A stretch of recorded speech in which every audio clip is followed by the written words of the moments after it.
Good morning, ladies and gentlemen.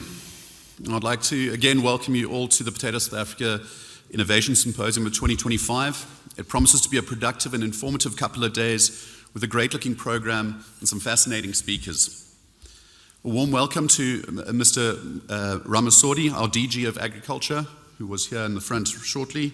It's always too good to have engagement with government, because often, as farmers, we feel we are alone in the world with very limited and diminishing support from government. It is heartwarming to know that this is not the case, so thank you very much for being here. I'd like to congratulate Mr. Dirk Ace and Willie Jacobs and your teams from Potatoes SA for putting this all together, and we wish you the best for the days to come. I think it's going to be a wonderful few days, despite all the associated stress and work that has gone into it. Thank you very much. It is often said that one always overestimates what one can achieve in a year and wildly underestimates what one can achieve in a decade. And we should keep this in mind when we think about innovation in the potato industry. The nature of most regions in South Africa is such that the production cycle of potatoes is annual, giving us only one opportunity a year to learn or to try something new. 20 years of experience is still only 20 attempts at planting. The outlook for progress might seem slow, but we find ourselves in an environment of change that is of breakneck speed, and we should be cognizant of the fact if we are to remain healthy participants in this country. Climate volatility appears to be increasing. Consumer behavior appears to be changing. The macroeconomic environment is changing. Pest and disease pressure appears to be increasing, with new and evolving diseases very much on the agenda for this symposium. We are going to be forced to evolve ourselves if we want to remain where we are, let alone make any progress. We're going to have to dynamically look at growing our market both domestically for export as well as finding new uses for potatoes, perhaps doing some farm-level beneficiation as well as upcycling our wastage. We need to find ways to encourage and promote the uses of potatoes as part of a healthy lifestyle and diet. We're going to have to innovate by increasing the role that technology plays in our industry, be it through new irrigation techniques, scheduling or infrastructure, precision farming implements and equipment, or new tillage techniques. We'll have to radically change how we look at soil health, microbial health, crop protection, and potato genetics if we want to make any progress. For our own survival in the next 30 years, we're going to have to get used to sharing our inter- and intra-industry information with each other, both on a technical production front and from a market status point of view. This will lead to a rising tide that will lift all boats as we communicate with, teach, and learn from each other.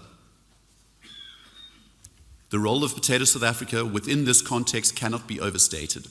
As farmers, we found ourselves in an increasingly fortunate and increasingly unique position globally that we have an industry body that has the people, skills, and capacity to promulgate these industry requirements.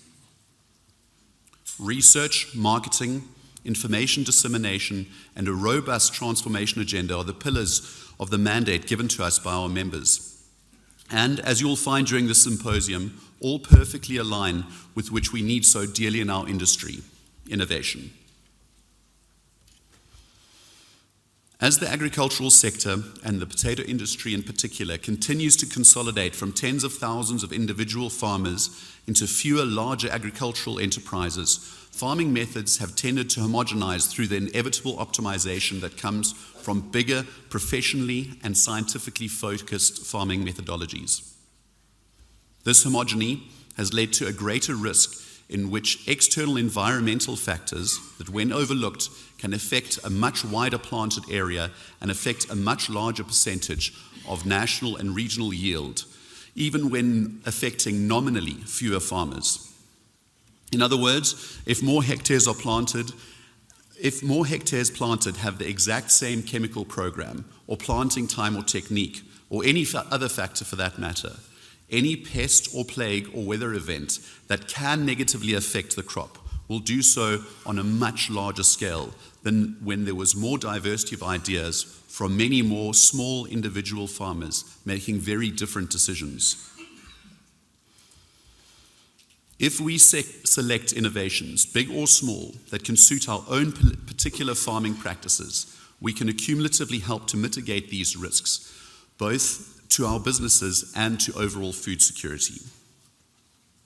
All the innovation to be discussed here in the next 2 days, in my mind, will fit into one of 3 broad categories, which will lead to either increased profitability, greater sustainability, or risk mitigation to a certain extent. Increased profitability will come either from cutting input costs, seed, chemical, fertilizer, electricity or logistics, etc., or maximizing income by increasing yield, improved product quality, or through better marketing strategies. On the sustainability front, we'll hear more about improving soil health, adapting the agrochemical environment, microbial diversity, and improved water usage, which all positively impact the negative effects of climate change. Risk mitigation in the form of disease prevention, diversification through crop rotation, drought resistance, and political and sovereign risks will also be addressed at this symposium. What are some of the sources of innovation in the potato industry? Innovation is likely to come from 2 main sources. Firstly, through thorough formal scientific research, and secondly, from practical vocational experience of farmers and agronomists within the industry. Potatoes South Africa sits at the nexus of these 2 streams of information. So symposiums such as this will be both theoretically of the highest caliber and also packaged in a way that is easily digestible to you, our audience. In the coming days, we're going to be hearing from the absolute who's who of academia, with doctors and professors sharing the highly technical research and work that is being done within our industry. Please take it as the responsibility of the farmers and agronomists here at the symposium to transform this information and data into practical solutions for problems we are experiencing and to take the new and exciting opportunities that they may present. We will also be hearing from several farmers at the symposium who are all titans of industry in their own right, as well as experts in their chosen topics of discussion, and will be a wealth of information more broadly should you manage to corner them at this event. Often, we all feel as though we have to travel to faraway places and listen to people whose names we can't quite pronounce to get new and valuable industry information. It is, however, the case that there is more to be learned from your neighbor than you might ever imagine. Use this opportunity to connect and share with your fellow farmers here today. What is obvious to one may well be revolutionary to another. Innovation is much better found through evolution than through drastic revolution. As you listen to the various speakers we have lined up for you today and tomorrow, try to imagine how the presented hypotheses can realistically and practically be implemented on your farm. As farmers, we are often given solutions to problems that require radical shifts in production practices or require a complete equipment overhaul. These solutions are often discarded as impractical with no guarantee of success in any case and too costly from a time and financial viewpoint.